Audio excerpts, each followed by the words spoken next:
Solomon or Saul was forcibly sticking his sword in my back and saying, give to your fellow man. He was saying, you know, the Lord has willed this, and therefore I had the free will to either give to Gabe or Gabe give to me.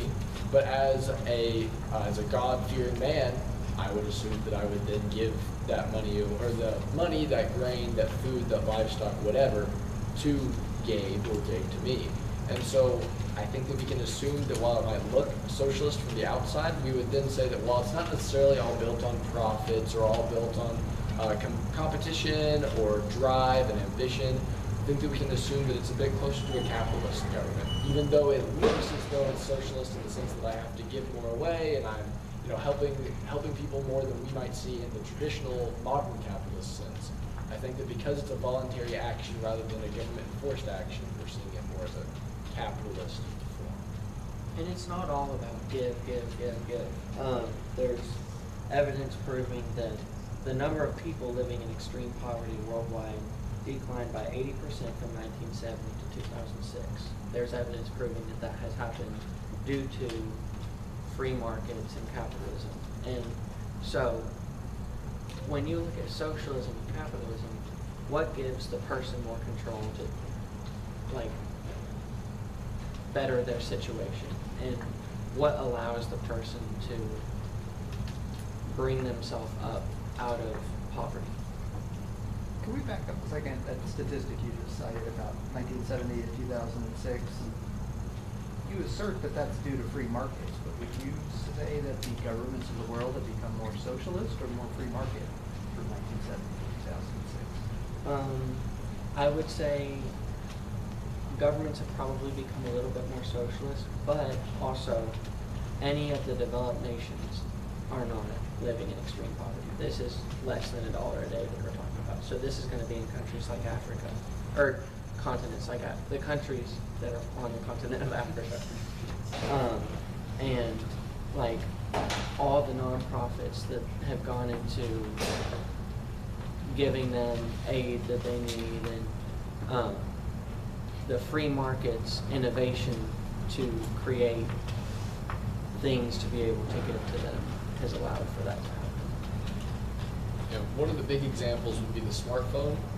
Think about when you are, you know, in the late 90s, the cell phone would not have been anywhere.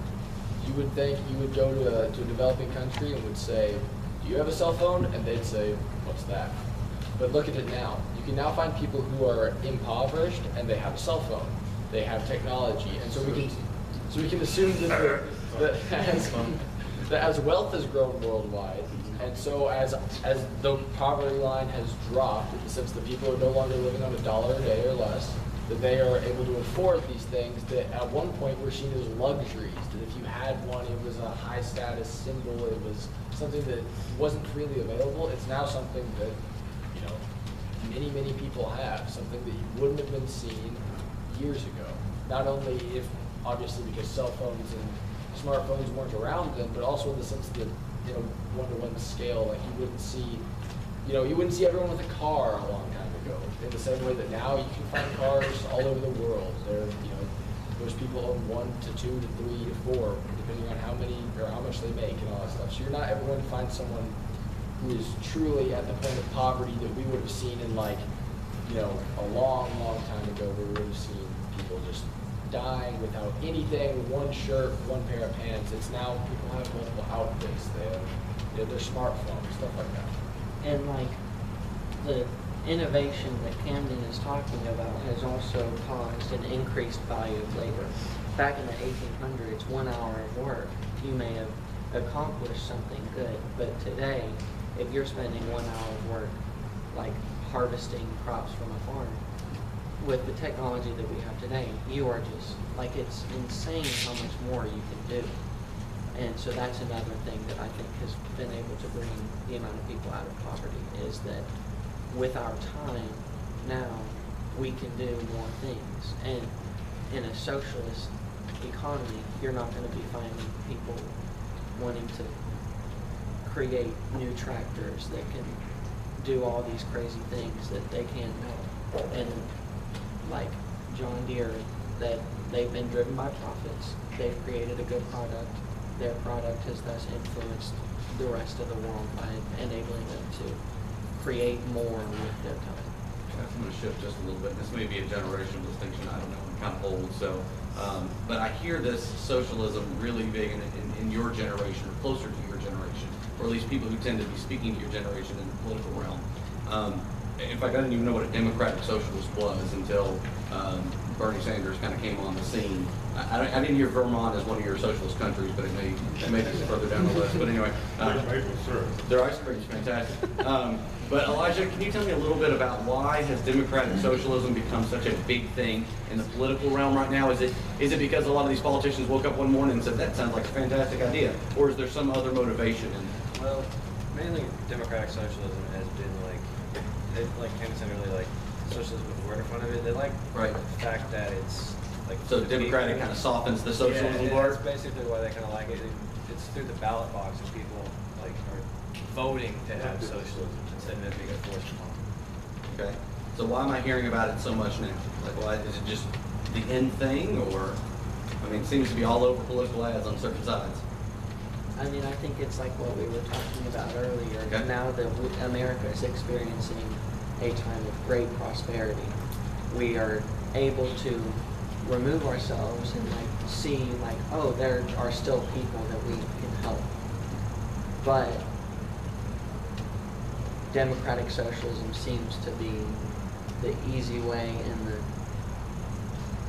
the better way to do it, when in reality what we have been doing has been, I don't know what I'm saying. So, I mean, what you're saying is our current system has gotten us to the point where we have the luxury of having the conversation about a system that is not the system that got us where we are today.